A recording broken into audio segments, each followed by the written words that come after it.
Watch me some dingers and RBIs. I'm just glad they have my local team live, for it's root for the Marlins on FanDuel Sports Network. Marlins games, announcers, and more Marlins games. Did I mention the Marlins? Stream now. Upgrade your family vacation with an unforgettable escape to the Palm Beaches. From outdoor adventures and laid-back beaches to thrilling family attractions and animal encounters, the Palm Beaches have something for everyone. Discover premier resorts with creative kids clubs that will keep the little ones entertained while you enjoy world-class golf and spas. We are the original, the one, the only, the Palm Beaches. Plan your trip at thepalmbeaches.com. Visit Miccosukee Casino and Resort, where fortune meets fun.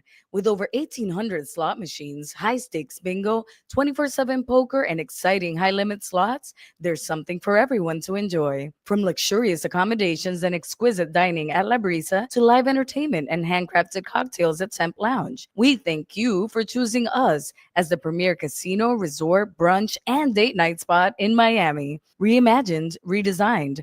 Rediscover Miccosukee Casino and Resort online at miccosukee.com. ADT is the official smart security partner of the Miami Marlins. ADT knows every second counts, especially in baseball. 1 second you're down, the next you're on top again. 1 second the bases are loaded, the next everyone's home safe. And when it comes to your home, 1 second you feel safe, and the next something goes wrong. But with ADT's 24/7 professional monitoring, you still do. When every second counts, count on ADT. Visit ADT.com/Marlins or call 800-750-0647 today. For license information, visit ADT.com.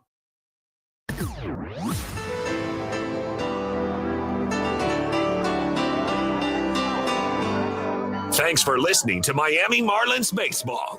Marlins Baseball is brought to you by ADT, the official smart security partner of the Miami Marlins, and Norwegian Cruise Line. Experience more at sea. With the 10th Inning Show, here's the voice of the Marlins, Jack McMullen. Well, the Fish get a win in Game 1 of a 4-game weekend set in Queens at Citi Field over the New York Mets, 7-4 the final score. Craig Minervini still writing in the totals here, but we're on camera wave, everybody. I didn't know we were on. For the Yeah, post. we're on. New for the post. No, it's not new. You were with us for the. Oh, that's right. You ran down and hosted post game for the Yankee thing. Yeah, there we go.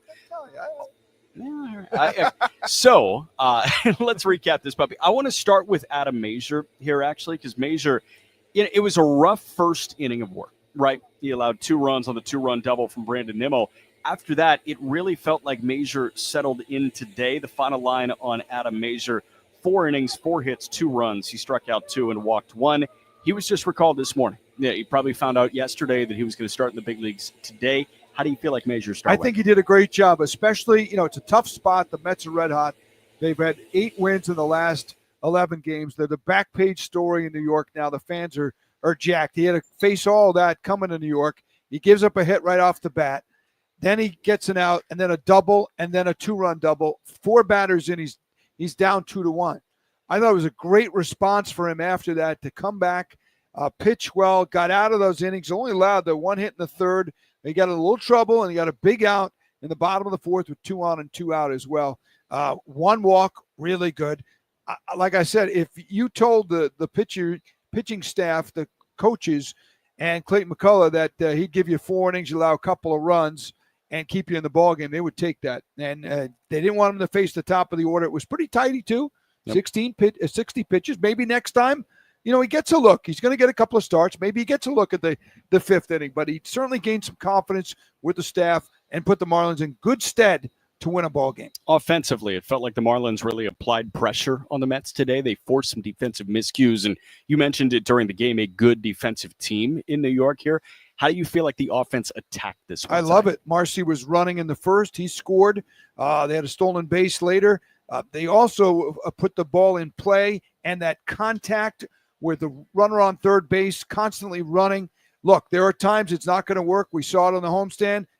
Edwards was thrown out at the plate on a very close play, and people were saying, well, why is he going? Because you are going hoping to force the issue. If there's any bobble, if it's to the left, if it's to the right, you get in there. If you're not going on contact, Jack, you can't make it. Right. You can't just wait for the ball to go in.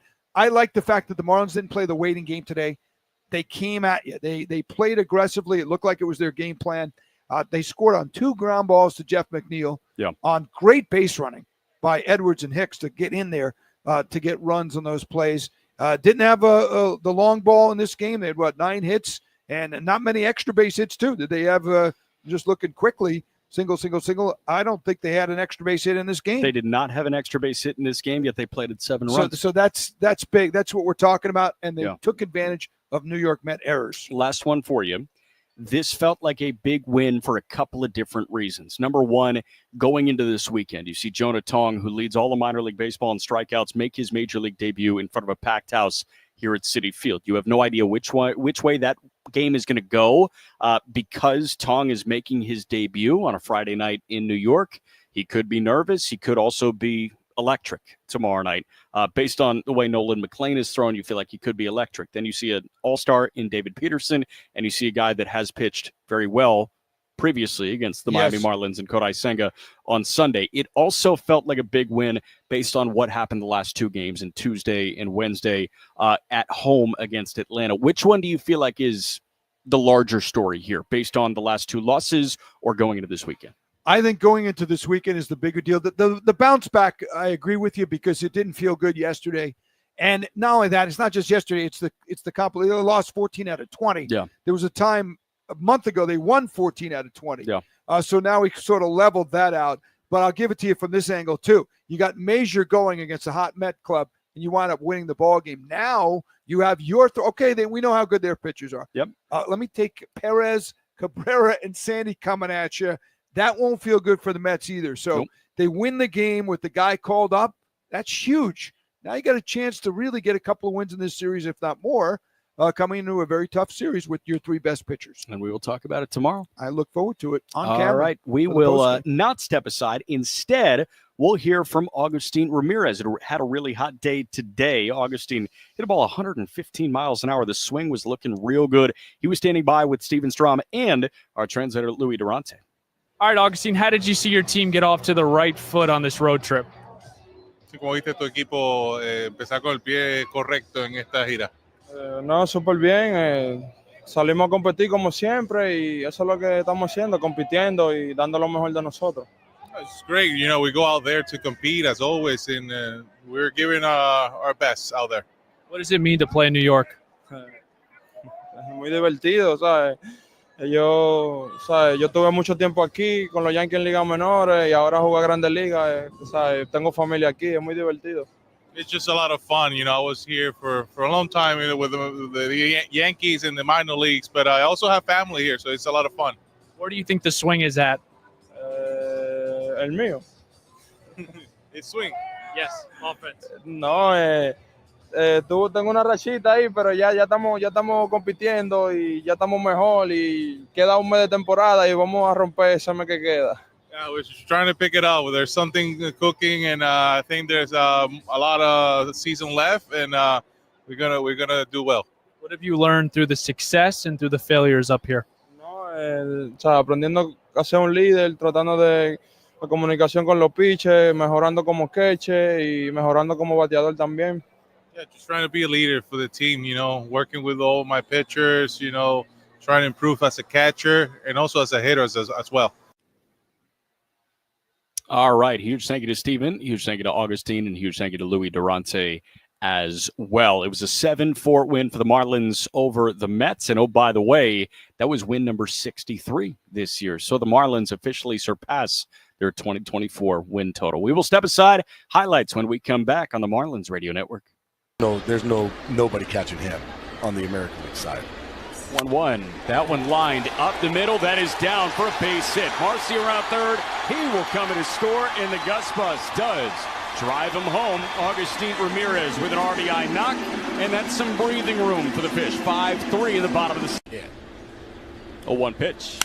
Acosta hits one well out to left center field. Profar is back. He's looking up, and it's gone. There's the insurance. All this guy does is hit homers. His 3rd major league hit. They've all left the yard. And there's the breathing room we've been clamoring for. It's 2-0 Marlins in the bottom of the 8th because of our guy Maximo. That we've seen 8 outs via the ground ball. First pitch to Troy. He smacks high in the sky, right center. Acuna on the move. He is back, and it short hops off the base of the wall. Otto held, but he's around third. He will score without a throw, and Troy Johnston swaps places with him. It's an RBI double, and in a pitcher's duel, it's the Marlins that strike first. 1-0 Fish in the bottom of the 5th. 3-2. That one hit well, out to left center field and deep. Lucas is back at the track. He leaps up, and it's gone. Power stroke. Javier Sanoja, homer number 5 on the year for him. Little man's got some thump, and the Fish are on the board. 3-1 Toronto in the bottom of the 2nd. Solo homer. He's got 2 of the 3 knocks. 2-1. That one hit well, out to right center field and deep. Barso is back at the track, at the wall, and it's gone. Maximo again. Restrictions apply. See store or website for details. Hey, this is Ryan Weathers here, and you're listening to the 10th Inning Show on the Marlins Radio Network. 10th Inning Show rolls on, and the highlights for you tonight. After a 7-4 win for the Marlins over the New York Mets, Fish get to 63 wins. That surpasses their season total from 2024. How did we get there? Well, scoring opened in the top of the 1st inning against Clay Holmes. Jacob Marcy singled up the middle. Then Liam Hicks bounced a ball off the heel of Clay Holmes on the pitcher's mound. So there were runners at 1st and 3rd. Agustin Ramirez with a productive out. 3-1 pitch. Augustine rips the ball out to right center field. Mullins is back onto the track in right center. He makes the catch. That is deep enough. It's not an extra base hit, but it is an RBI. Marcy jogs in from 3rd. It's a sacrifice fly, and the Marlins open scoring right away. 1-0 Fish in the top of the 1st. But New York jumped in front 2-1 on a ground ball that had eyes off the bat of Brandon Nimmo. 1-0 pitch. Nimmo with a ground ball that is past the dive of the first baseman Hicks. It's a fair ball down the first base line. Lindor comes in to score. They're waving Alonso. Myers' throw going to second is late, and it's a 2-run double for Brandon Nimmo. That ball had eyes. It just snuck inside the first base line. Hicks was playing off the line enough, and it's a ground ball, RBI double to plate 2, and the Mets have a lead 2-1 in the bottom of the 1st. But the Fish would even things up to kickstart a 3-run 3rd, thanks to Liam Hicks. 2-2, a little chopper to second. Coming in is McNeil, throws to the plate, not in time. Diving in is Edwards, and the Marlins also get the benefit of getting Hicks aboard as McNeil went to the plate. RBI ground out, and on the fielder's choice, Hicks aboard with RBI number 38. One of the 2 plays that Craig was talking about in segment 1, where they score on a ground ball hit to Jeff McNeil. After that, Troy Johnston with a ground ball over to 1st, and there was some chaos in the first Met miscue. And a ground ball softly at right side, backhanded by Alonso, throws off the glove of Holmes, rounding 3rd now, and coming home is Liam Hicks, and the Marlins get a run. Johnston will go to second base. We mentioned Johnston can run, so while it was softly hit, Alonso's throw went off the glove of Holmes on the run, trying to make the catch and find the bag. It's not an easy play, and the Marlins lead 3-2. The ball literally popped in and out of Clay Holmes' glove. It looked like he had it firm in the webbing of his glove, and it simply dropped out. So Clay Holmes with a missed catch error there. Much more traditional to tie a bow on a 3-run 3rd, this off the bat of Otto Lopez. Otto Lopez is up, broken bat, right side. McNeil fields, throws to the plate, slides, safe is the call at home plate. Liam Hicks went in the back door. Let's see if the Mets will challenge. Looked like the throw was getting there in time, and a great slide by Hicks, and he gets in there. Actually, that was the one in the 7th inning. In the 3rd, it was a bit more standard. It was out to left field, but we will keep on moving. We did have a big ground ball off the bat of Brandon Nimmo. Xavier Edwards made a really nice play to end the 3rd. With us, ground ball gets to second base. It gets by the pitcher, Edwards fields, and they got the play at first. An amazing play by Edwards, who threw with the glove and somehow got Nimmo. We'll see if the Mets will take a look at this. It got by slowly Major, and with the glove, the flip by Edwards, a low flip, and they somehow got Nimmo. What a play by Edwards. That ends the inning. We'll go to the fourth, 4-2 Marlins. Really great play by Xavier Edwards there, but unfortunately the Mets matched in the bottom of the fifth inning because of Pete Alonso. Field trip ever. 1-2. That one hit high in the air, out to center and deep. Marcy is back at the track, at the wall. It is gone. Man, that thing was smoked. And Pete Alonso has home run number 30 on the year. That was a moonshot from Alonso. 111 miles an hour off the bat, 425 feet out to straightaway center field, and the apple rises from the batter's eye in center, and the Mets tie this thing at 4 in the bottom of the fifth. But the Marlins would answer back in the seventh inning. It wasn't a direct answer back. It happened an inning and a half later, but Agustin Ramirez kickstarted that with a rocket. Pitch on the way, driven, and over the shortstop's head, Lindor base hit. Hit so hard, bobbled in left field. Now the green light from Blake Lally. He's run it well, and diving in and scoring is Jacob Marcy, who probably would have stopped if it wasn't bobbled by Nimmo in left field, but that was scorched. And Ramirez drives in the run. The Marlins have the lead. A second RBI knock from Otto Lopez gave the Fish a 2-run seventh, and to tie a bow on a 3-run seventh, Heriberto Hernandez had a productive out. Only one out. He hits one in the air to shallow center. Ramirez going to third. Mullins will grab. Ramirez going to try it. Throw to the plate is cut off, and Ramirez scored. Runner safe at second base. And that was a sacrifice play. Agustin Ramirez scored from third base, and that made it that 3-run seventh. That capped scoring for the Fish. It was 7-4 as it stood right there. Derek Hill kept it at 7-4 with a tremendous play to end the eighth. As Beatty goes, the payoff pitch is lifted out to center field. That's hanging up for Hill. Long run in for him. Hill dives, and he makes the catch. Derek Hill. This guy covers so much ground. On a dead sprint, he dove head first, straight in right center field, and he takes a knock away from Cedric Mullins. Ronnie Enriquez for a scoreless eighth, and we go to the ninth. And it was a 1-2-3 frame for Calvin Fauché. That was all she wrote on Thursday night. First pitch, Juan Soto rolls one to the backhand of X over at second base, sets his feet, tosses to first, and that is the ball game. This was a well-rounded win for the Miami Marlins today. They were gritty. They took the extra base, and they got 4 solid innings from Adam Major in a spot start at the outset. Final score in Game 1 of a 4-game set in Queens. The Marlins, 7. The Mets, 4. That's how this one sounded. You will hear from the skipper, Clayton McCullough, when we come back. 10th Inning Show continues on the Marlins Radio Network. Visit Plus Human. 0-1. Sanoja with a ground ball over to short. So Jay-Z flips to second for one. On to first, dug out by Contreras in time for the double play. But the run does come in to score. It's not productive from an RBI perspective. There are 2 men gone, but the Fish are on the board. It's 1-0 Marlins in the bottom of the seventh. Like Citi Field fall. Yep. And Atlanta. First pitch, that one a liner up the gut, rolling right through into center field. It plates 2 more. Marcy in from third, Augustine around. He scores from second. Ball rolls back into the infield, and Heriberto Hernandez has a multi-hit, 2 RBI day. He makes it 3-0 Fish in the bottom of the third. Extended from the letters. And payoff again.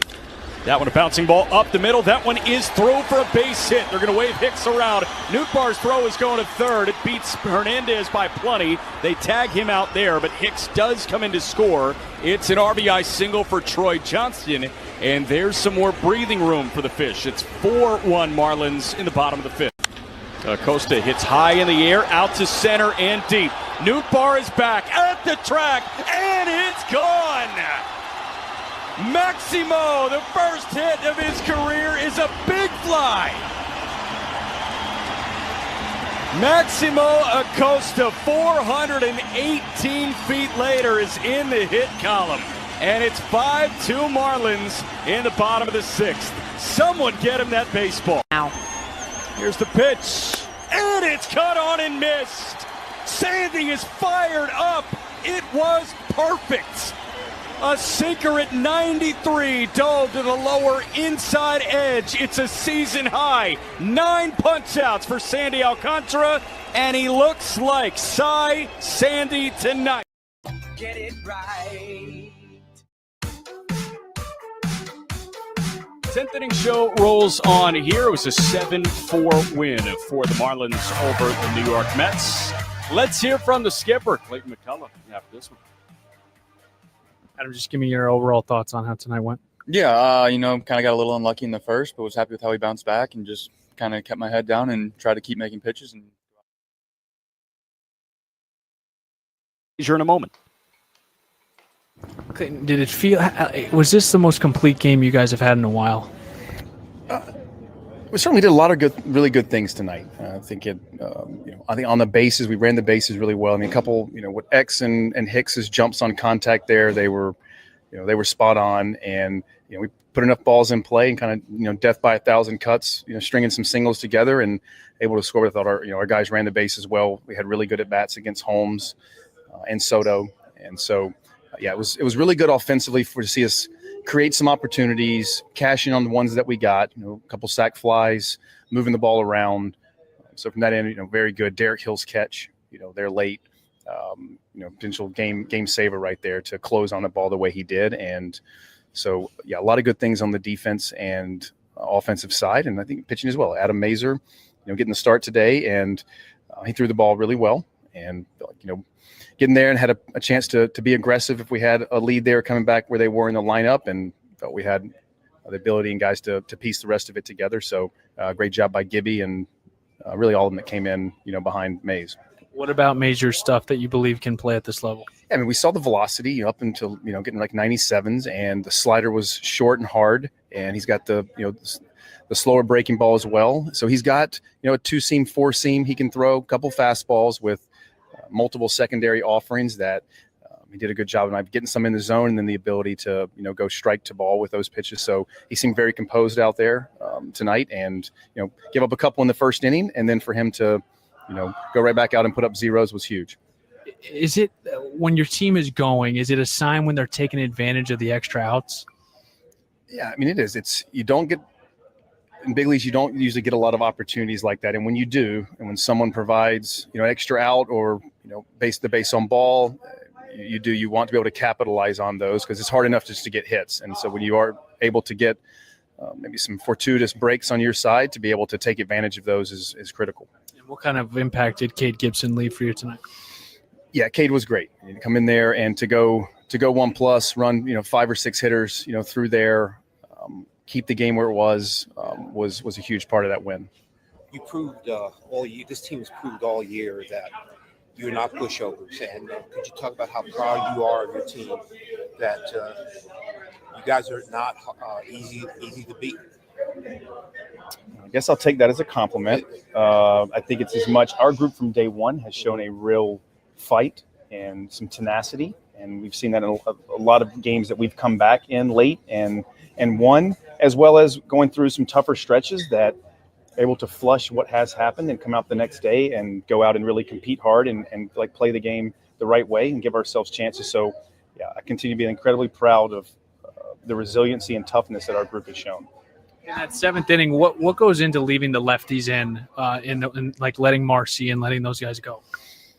I think, in Marcy's case, Marcy is he's good and trusts the at-bat quality that he's going to provide versus right or left. And you think, the 7th inning, one of these at-bats, potentially going to look like the next time it may come around. And Hicks as well. Hicks, you can count on his ability to put together a high-quality at-bat against either side and put the ball in play. So, it worked out for us there that we got a little bit of luck on our side on the swinging, kind of bunt. But both guys have really shown that they have, really a real good ability to just run good at bats against either side.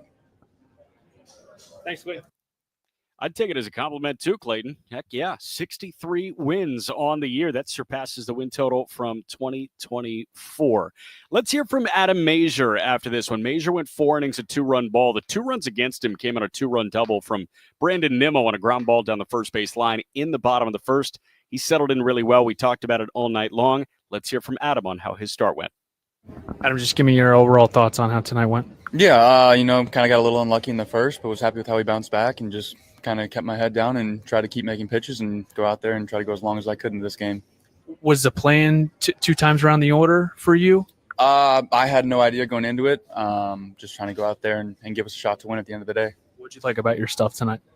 Just how relentless we were. Stuff might not have been working early, and then we went back to it late, trusting it, and then just spotting up when we needed to and getting some big outs in some big situations. What was different about maybe your Philadelphia start to this one? I think just execution was better today. Fastballs at the bottom of the zone were a lot better, and then just keeping hitters off balance I thought was a lot better today, and the slider was playing a lot better than it was last time. Yeah, the slider was the pitch for you. Why did you decide that was the main one tonight? It just felt good. Pre-game bullpen, it felt good, and just kind of with the new mechanic stuff I'm working on, it just feels like it's clicking, and it was a good pitch to use tonight. How were you able to settle in after that first? Just trust the plan, continue with it. I feel like in my career I've had a lot of kind of ups and downs with being up here, but just kind of keeping my head down and sticking to the grind and knowing that the results are going to show. What was the rapport like with Augustine? I like it. Having him last year and then both times so far this year, it's been really big. But yeah, I think he just knows how to catch me. I know what he's looking for too as a catcher, and I think we should work well together, which is nice. What was it like to watch your team take the lead in the 7th inning? That was super cool. It was kind of all day. It was back and forth, and we just were relentless and had some big innings when we needed to, and played some good baseball. What's it like to pitch in this environment? It's super cool. I mean, you grow up wanting this, and now to actually be here doing it, it's unreal. It's amazing, and it's just a lot of fun. What are you looking to build off of with this start? Just continue to attack the zone, making the hitters uncomfortable, putting them behind in the counts, and then just finishing guys when I get ahead. It looked like you could have gone that 5th inning. I thought you were going so well. What did you think? Yeah, I felt good, but ultimately at the end of the day, Clayton came over and said, "Hey, that's what we need from you today," and so that's what I'm trying to do. It's just my job. All right, that was Adam Mazur after his start. Wow, Steve, you look like you're in some sort of weird dungeon type thing. No GoPro. That lighting is terrible. Yeah, All right, we're going to step aside. We'll get Steve's thoughts when we come back. 7-4 win for the Marlins over the Mets. Back in 2 minutes on the Marlins Radio Network. Ball games. 2-1 pitch. Augustine hits one high in the air, out to left and deep. That is monster bound and gone. That went over the monster and over the El Tiante Heart. Augustine Ramirez with a monster blast. It's homer number 18 on the year. The second homer for the Fish. It's 7-2. Red Sox in the top of the 7th. 1-1. Wagaman drills out to left center field and deep. That is monster bound, and it's gone. Wag attack over the monster. Eric Wagaman smashes a ball. Perfect no more for Crochet. He went 7 up, 7 down on cruise control, but Wagaman caught up to the heater. The 9th home run that Crochet has allowed on the four-seamer this year, 111 miles an hour off the bat, and that opens scoring. It's 1-0 Fish in the top of the 3rd. Pitch that I could hit. Pitch again. That one past the dive of the third baseman Bregman into left for a base hit. That brings in X, and Liam Hicks waits out Whitlock. He shoots an RBI single the other way, and it's a 1-run game. The tying run in scoring position with 2 men gone at the top of the 8th. It's 3-2 Boston. 0-1 pitch. That one hit well out to right center field. Rafaela on the move. Back to the track. At the wall. And it's gone to tie the game. That ball just kept on carrying. Dane Myers with a leadoff solo shot to right center into the Boston bullpen. Knots this game at 3. Anthony Bender is ready in the Marlins bench. Marcy drills the ball out to right, down the line, towards Pesky's pole, and it's gone! How about this rookie? 7-4 win for the Marlins. 10th inning show is wrapping up now. Steven Strom is actually Skyping in from, it looks like the Apollo 11 mission. This is awful lighting. lighting. Look at this footage, Craig. This is really crazy lighting. That's really it's more on the computer too itself. man. All right. Tough. Can I give Steve-O, you takes? If you that could right hear here, us, you mean? that's right there. It's just Oh. a different computer. Yeah. But yeah, Steve-O, How you know about what? now? Give Is us any your be- takes. any Thanks, better now? Craig. Yeah, Craig's giving me Is some it light. better now? That looks good. Hey man, this was a feel good win. We needed this. So I got Jack and I got Craig with their phones It's out. key and fill They've lighting. got- We need I the actually- backlighting. Okay, but you actually are blinding me, Oh, so I'm starting to see sorry. black. Okay. So tonight was an awesome win. It was a get back to what we've seen win. It's the Marlins blueprint. It's Marlins baseball. I mean, you just take advantage of extra outs. You pretty much figure out pockets for your best relievers. I mean, this was to a T what we've seen here in 2025. And Craig had mentioned it. Like, congratulations. I sat through last year. It was not easy. It was a difficult season. The coaching staff still didn't give up. They were awesome. The injury bug killed the team, but for them to come back with this new coaching staff, to come back and Peter Bendix really got his paws. Like, this was fully Peter Bendix able to maneuver and get guys on this roster and implement this new culture. For them to win 63 games on August 28th, like, tip of the cap. It's been so much fun to see this team not only win but grow, like learn from their wins. A couple of things that I really liked about this game. We talked about taking advantage of the extra outs and running and getting back to like being aggressive and stuff. But that sixth inning when the Marlins had first and second with no out and Dane Myers did not get the bunt down, he ends up rolling into the double play. We went to commercial and I told myself, I'm like, we're not going to win this game. Like, the Marlins are not going to win this game. The idea that they were able to overcome that, which could have been a gut punch for them. Kudos to them for coming out here after a tough 2 days against the Atlanta Braves and be able to come out here and beat a team that is red hot, that just swept the Phillies, tip of the cap, and taking advantage of, Pete Alonso had a rough game today. There was, but on the other side, Xavier Edwards made a tremendous defensive play at second base, that flip from the mitt. All in all, just really happy about how this went. And they needed this because what is to come tomorrow is an unknown. And with an unknown is, lack of being able to prepare. And we will see what Jonah Tong has in store. But I know what we have in store with Yuri Perez. I was so fixated on your camera quality. Can you repeat all that again? All right. Thank you, Ahmed. Ahmed just gave us a laugh in there. That was good. Huge thank you to Ahmed in studio all night long. And tomorrow is shaping up on paper to be a whale of a contest. Yuri Perez gets the ball against Jonah Tong, who leads all of minor league baseball in punch-outs. He is making his major league debut in front of a rabid Citi Field in Queens. 7:10 first pitch. Steve-O hits the air at 6:30 with Marlins on deck. For Steven, for Craig, I'm Jack saying so long from Citi Field. Marlins, the winners, 7-4. This has been a presentation of Miami Marlins baseball on the Marlins Radio Network. #1 on your car radio